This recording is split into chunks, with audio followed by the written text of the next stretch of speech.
Signs your Monstera is overfertilized. How can you tell if your Monstera is overfertilized? Fertilizer is useful for supporting healthy Monstera growth, but too much can create problems. When fertilizer accumulates in the soil, the excess salts can stress the roots and eventually affect the leaves and overall growth of the plant. The tricky part is that overfertilization can look similar to other common Monstera problems. Brown leaves, yellowing, slow growth, and damaged roots can also be caused by watering, light, or environmental stress. So how do you know when fertilizer is actually the problem? In this video, we'll look at the most common signs of an over-fertilized Monstera and what you should do if you think you've been giving your plant too much fertilizer. Let's get started. Number 1. Brown leaf tips. One of the most common signs of fertilizer stress is brown or crispy leaf tips. You may notice that the very ends of the leaves turn brown, while the rest of the leaf still looks relatively healthy. This can happen because excess fertilizer salts can stress the roots and interfere with water uptake. However, brown tips don't automatically mean your Monstera is over-fertilized. Dry air, underwatering, inconsistent watering, and other problems can cause similar symptoms. So look at your recent fertilizer routine as well. If the browning started after you increased feeding, over-fertilization becomes more likely. 2. Crispy leaf edges. Another possible sign is browning or crisping along the edges of the leaves.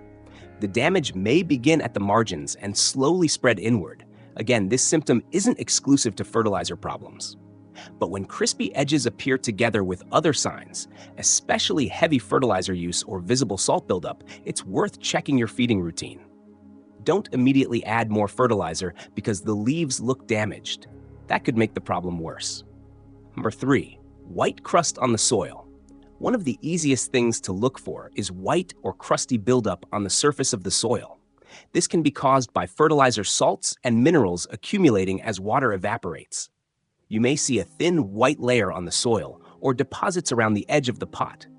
A small amount doesn't necessarily mean severe fertilizer damage, but heavy buildup is a warning sign that excess minerals may be accumulating in the root zone. If you see a lot of buildup, it's a good time to review how often and how strongly you're fertilizing.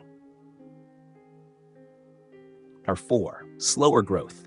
It may sound surprising, but too much fertilizer can contribute to slower growth. You may have started fertilizing because your Monstera wasn't growing quickly. Then, after increasing the amount, growth becomes even slower. This can happen when excess salts stress the roots. The plant may have plenty of nutrients available, but the root system isn't functioning properly. If growth slows shortly after increasing fertilizer, don't automatically increase the dose again. Step back and look at the entire situation. Number 5. Yellow or discolored leaves. Overfertilization can sometimes be associated with yellowing or unusual leaf discoloration. But yellow leaves have many possible causes. Overwatering, poor drainage, low light, natural aging, and root problems can all cause yellowing. This is why yellow leaves alone aren't enough to diagnose fertilizer burn. Look for other clues. Has the plant been fertilized heavily? Is there white buildup on the soil? Are the leaf tips also turning brown? Is growth slowing? The combination of symptoms is much more useful than one symptom by itself. Hasher 6. Damaged roots. The roots can reveal what's happening underneath the soil. Excess fertilizer salts can create a stressful environment for the root system. Damaged roots may become brown, weak, or unhealthy. When the roots are struggling, the leaves can begin showing problems as well. This is why fertilizer damage may sometimes look like a leaf problem, even though the issue begins below the soil. If the roots are unhealthy, adding more fertilizer is not the solution. The root environment needs attention first. Number 7. Fertilizer problems. After a heavy feeding timing can provide an important clue. If your Monstera looked healthy before fertilizing, but began showing stress shortly after a strong feeding, think about what you applied. Did you use more than the recommended amount? Did you fertilize more frequently than usual? Did you combine several fertilizer products? Did you use a concentrated solution? These questions can help you determine whether fertilizer may be contributing to the problem. 8. Salt buildup. Around the pot. Fertilizer salts can sometimes accumulate not only on the soil surface, but also around the drainage areas of the container. You may notice white or chalky deposits near the bottom of the pot or around the drainage holes. This is another indication that minerals are accumulating. It doesn't automatically mean your Monstera has severe damage, but it suggests that your feeding routine should be reviewed. Number 9. More fertilizer is not the answer. One of the biggest mistakes is assuming slow growth means more fertilizer. Not necessarily. Monstera needs nutrients, but it also needs light, water, healthy roots, oxygen, and suitable temperatures. If the plant is growing slowly because of low light, root problems, or cold conditions, adding more fertilizer won't solve the real problem. In fact, it can create a new one. Before increasing fertilizer, find out why growth is slow. Number 10. What should you do if your Monstera is overfertilized? If you suspect overfertilization, the first thing to do is stop fertilizing temporarily. Don't try to correct the problem by adding another product. If you see significant salt buildup, flushing the soil with clean water can help remove excess soluble salts. Place the plant somewhere that allows the water to drain freely. Run clean water through the potting mix and allow the excess to drain completely. Make sure the pot doesn't sit in standing water. Then 11. Give the roots time to recover.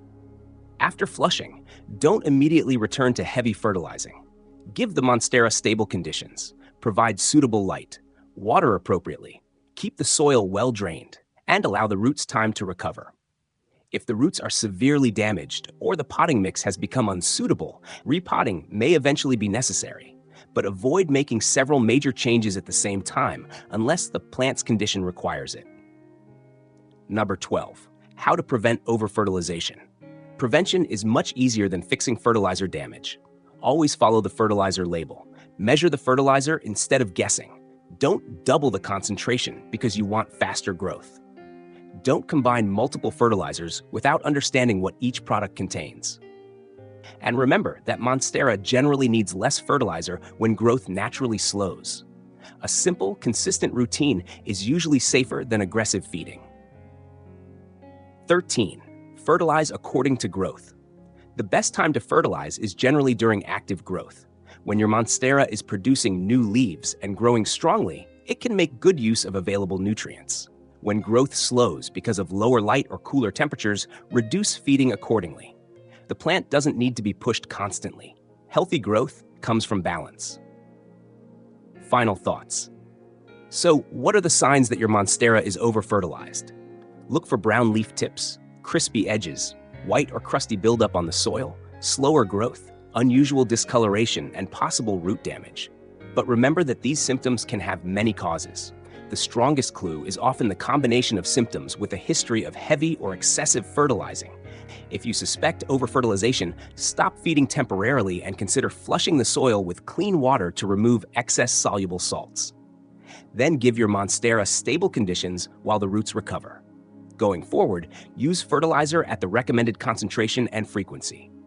Don't try to force growth with extra nutrients. Your Monstera needs the right balance of light, water, healthy roots, suitable soil, temperature, and nutrition. Fertilizer should support that balance, not overwhelm it. When you provide the right amount rather than too much, you can encourage healthy growth while protecting the roots that your Monstera depends on. Thank you for watching Plants Every Day. If you found this video helpful, don't forget to like this video and subscribe for more simple indoor plant care tips. Be sure to explore our Monstera Fertilizer and Nutrients playlist for more easy guides on feeding your Monstera and keeping it healthy. See you in the next video. Happy growing!